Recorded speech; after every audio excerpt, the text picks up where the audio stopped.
Dom, eu estava te ouvindo falar aqui, eu fiquei até assim, divagando aqui nos meus pensamentos e admirado também pelo seu posicionamento, tá? Porque quando você fala, eu comecei a ler muito e aí eu vi que o comunismo era algo ruim, né? Era algo que era. Aliás, o comunismo, ele levanta a bandeira do LGBT até o momento em que seus objetivos são alcançados. Na história, a gente vê que depois que esse objetivo é alcançado, esses grupos são reprimidos de uma forma violenta, muitas vezes, tá? E outra coisa, eles geralmente levantam a bandeira exaltando o pior, né? Em que eu acredito que pessoas que têm o perfil LGBT, mas que têm caráter, têm moral, têm um porte conservador, ficam constrangidas de serem comparadas àquilo que a esquerda mostra a respeito do segmento LGBT. Porque eu vejo que nós, como sociedade, temos que valorizar o indivíduo humano e o que ele tem de melhor, né? No cuidado do próximo, quando você está falando da questão da criança e do adolescente, em que muitas coisas eu percebo que é resultante, muitas vezes, da opção sexual, às vezes é de uma interferência na infância e na juventude, de forma até meio arbitrária. E quando você fala na cidade do interior, em que na capital é mais aberto, mas no interior às vezes acontece até numa proporção maior, mas é abafado, ou seja, é silenciado o grito dessas crianças e desses adolescentes, e no futuro é silenciado o grito do LGBT, no sentido não do direito da sua opção, mas do direito de manifestar o mal que sofreu. Sim. E isso eu acho que é importante ser trabalhado. Eu acho que nós precisamos ter uma concepção do entender o próximo e não botar a sua opção sexual como o fator de diferenciar se eu vou falar com esse ou se eu vou falar com aquele. Isso não pode ser a prioridade da coisa. E aí eu quero trazer na pergunta exatamente essa questão.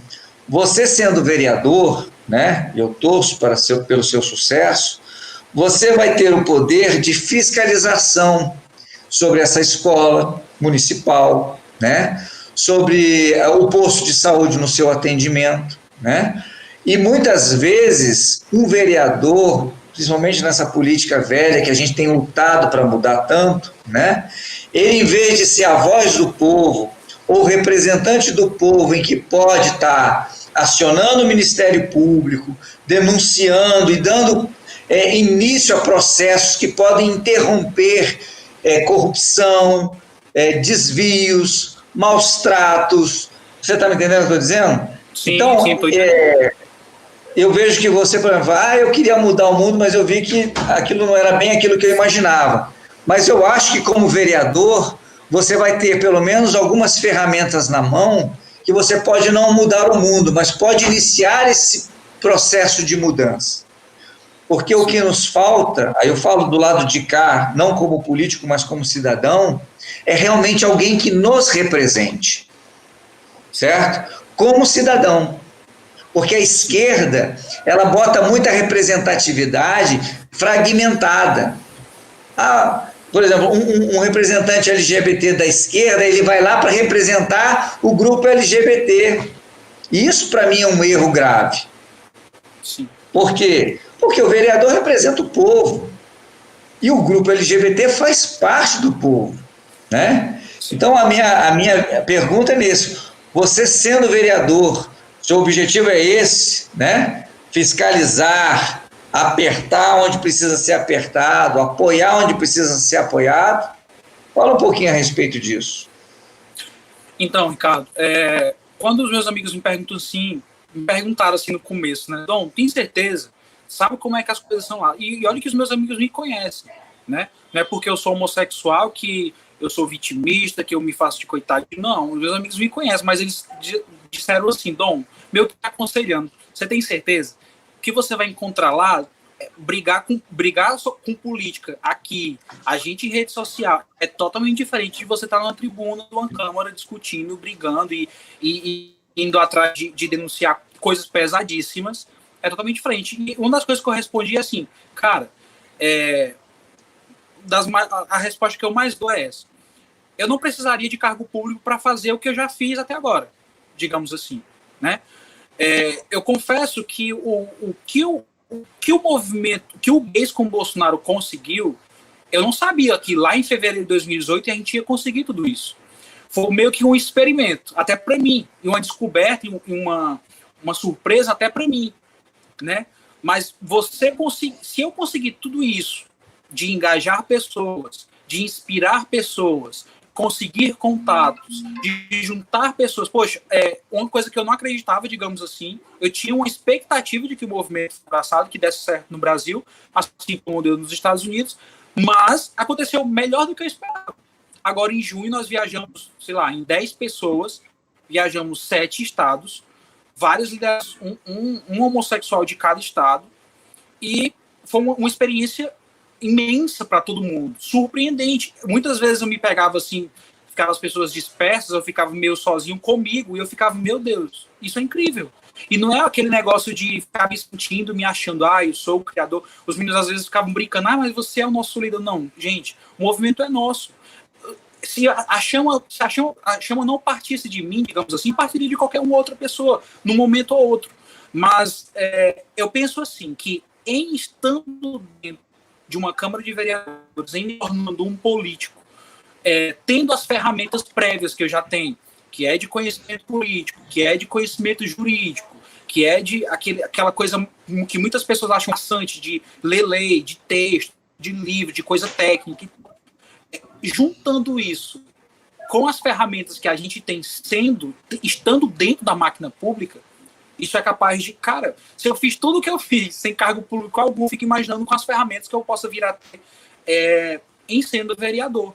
E eu tenho certeza que vai ser, assim, o meu tom, muitas vezes eu fico brincando, fico falando assim com os meninos, com os amigos, falando assim, poxa, será que eu vou ter que mudar o tom, vou ter que baixar um pouco o tom, porque, gente, a choradeira vai ser imensa.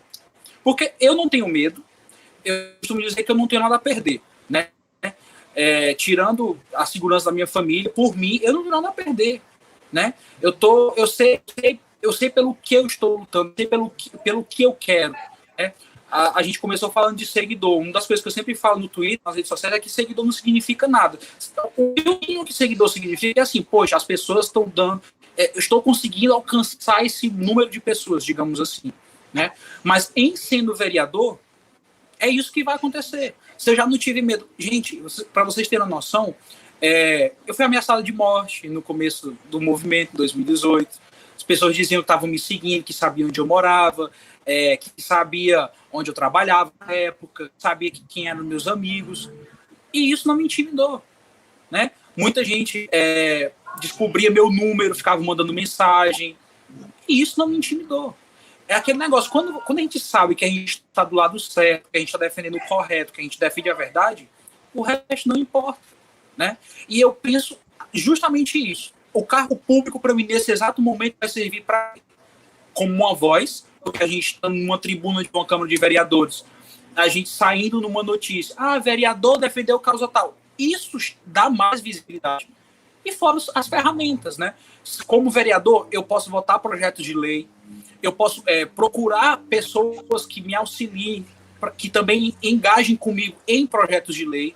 Eu posso fazer requerimentos, eu posso fazer que nem sempre, sendo apenas um cidadão comum, sem ser político, é muito mais difícil do que estando dentro da máquina, digamos assim, né? Mas eu penso que vai ser o triplo do que eu já sou apenas como cidadão, né? Porque o que eu não faço muito. Geralmente eu penso, poxa, eu me cobro muito, poderia fazer mais e isso, mas eu sei que num determinado momento, a partir o Dom foi eleito, aí eu tenho certeza que a cobra vai fumar, digamos assim. E principalmente porque, como eu vivo a realidade, eu tenho visto muitos candidatos que saem, vamos na periferia tal, ver a realidade. poxa, eu não preciso sair para nenhum lugar para ver a realidade, eu já vivo essa realidade, né? Eu moro na periferia, o meu bairro é um dos menores índices de desenvolvimento humano, as oportunidades aqui no meu bairro são escassas, aqui é uma comunidade, aqui é uma periferia, embora seja um bairro grande, tem pouco mais de 200 mil habitantes, mas as oportunidades aqui são escassas, né? Aí você imagina um homossexual de uma periferia conhecendo a realidade e sem medo de tocar na ferida.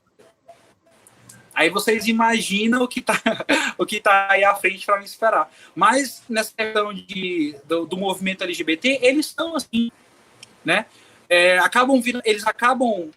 Eu costumo dizer que eles acabam sendo o que o movimento LGBT atualmente está fazendo. Eles mesmos se prejudicam. O movimento LGBT ele começou com a intenção de descriminalizar a homossexualidade em muitos países. Geralmente eu falo com os meninos do Gays com Bolsonaro que a gente tem que seguir essa linha. O que a gente quer hoje? A gente não quer ser vitimista, a gente não quer que ninguém olhe pra gente com coitadinho, com coitadismo, com os bichinhos, as poquezinhas que precisam de ajuda. Não. O que a gente quer? A gente quer coisas concretas para nossa realidade. Ponto. A gente não quer ideal, viver num mundo ideal, que todo mundo é igual. Não é isso que a gente quer. Hoje, gente, acho que no mínimo 70 países ainda é crime ser homossexual. E a gente não vê o movimento LGBT lutando por isso. O movimento LGBT fica lutando para quê? Para usar pronome neutro. Enquanto tem gente perdendo a vida em 70 países no mundo inteiro. E o movimento LGBT ele surgiu com essa intenção de descriminalizar a homossexualidade nesses países. E aí o Gays com Bolsonaro ele surge meio parecido com essa primeira leva do movimento LGBT. Mas muita gente, até mesmo o movimento LGBT, eu penso que eles não esqueceram, não. Eles fingem que esqueceram, até porque essa primeira leva do movimento LGBT, esses militantes, esses ativistas que lutaram desde o começo para descriminalizar a homossexualidade em muitos países, o histórico deles foi apagado quando o Stalin mandou tocar fogo em todos os livros, e apagou e tirou essa parte da história. E o movimento LGBT hoje finge que isso não existe. Sendo que países como... o óbvio, o que a gente já está acostumado a dizer 24 horas em rede social. Países como Coreia do Norte, países sob a lei islâmica, países como Venezuela, países como o Irã, que matam homossexuais. Se a gente for colocar agora aqui num buscador de notícias, a gente vai achar homossexual é enforcado à luz do dia no Irã, homossexual é jogado de prédio de 42 andares em cidade tal. E o movimento LGBT finge que isso não está acontecendo. Não, agora eles atacam a página da gente falando, é fake news, tudo é fake news agora, né? Mas eles esquecem disso. E você imagina um homossexual sendo um vereador de uma cidade, né? Na época da eleição do Jair tinha aquele negócio do kit gay, que a gente denunciava e batia na tecla e falando, e aconteceu outras atrocidades aqui em Fortaleza também, de material do município com ideologia de gênero, e diziam que era fake news, e a gente com material na mão. Eu com material na mão, eu tinha um relatório, lá, tinha 24 páginas, e a prefeitura mandou distribuir, e o prefeito dizendo, é fake news. Prefeito, material aqui, não é fake news. Mas aí, eu sendo vereador, o barulho vai ser gigante. Porque, além de ser homossexual, de morar na periferia, de conhecer a realidade, por que eles vão alegar contra mim? Agora, aí você imagina, né? Porque eles vão fazer barulho de lá e eu vou fazer barulho de cá. É justamente isso.